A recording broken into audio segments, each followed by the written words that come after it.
মিয়া জাতিটোৱে মোৰ মানে বিৰাট খং উঠে এই গোটেই মিয়া মানুহখিনি কোৱা নাই মুখ্যমন্ত্ৰী হিমন্ত মামাই এইবোৰ নুশুনে ন আপোনাৰ মিয়া কিছুমান মিয়া মানুহ মানে কিছুমানক কৈছো দেই সকলোকে নাই কোৱা আপোনালোকে কথাখিনি বিতৰ্ক নকৰিব প্লিজ কিছুমানৰ কথা কৈছো আপোনালোকে এই ভিডিঅ'টো চাওকচোন হাঙ্গৰ মাথাই বাৰি দিল গো হাঙ্গৰ মাথাই বাৰি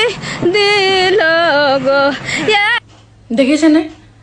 তেওঁলোকৰ দুখ হৈছে আমি গম পাইছো তেওঁলোক বহুত বেছি দুখত আছে কাৰণ তেওঁলোকৰ থকা ঘৰখন নাইকিয়া হৈ গৈছে তেওঁলোক বহুত বেছি দুখ আছে কিন্তু এনেকে গান গাই গাই তেওঁলোক কানিছে কিয় বাৰু গোটেই মানুহখিনিয়ে ঠাট্টাহে কৰিছে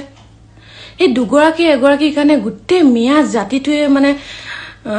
কথা শুনিবলগীয়া হৈছে নহয় জানো এইবোৰ ভাল অভ্যাস নহয় মোৰ মানে বিৰাট খং উঠে এই এনেকুৱা কিছুমান মানুহক দেখিলে মই পুনৰ কৈছো মই গোটেই মিয়া মানুহখিনি কোৱা নাই মই কিছুমান মানুহক কৈছো যিখিনি মানুহৰ কাণ্ড কাৰখানা এনেকুৱা এই গান গাই গাই কিয় দৰকাৰ কানিবলৈ আপোনালোকৰ মুখ্যমন্ত্ৰী আমাৰ মুখ্যমন্ত্ৰী হিমন্ত মামাই এইবোৰ নুশুনে ন আপোনাৰ গান শুনিব জানো নুশুনে আপোনাৰ কথাই নুশুনিলে আপোনাৰ দুখ নাচালে তেওঁ আপোনাৰ গান শুনিব নি আৰু আপুনি এই গান কাক শুনাইছে অখিল গগৈ কাম নাই আৰু মোৰ মানে বিৰাট খং উঠে এই এনেকে এইবোৰ কিছুমান মানুহৰ কাৰণে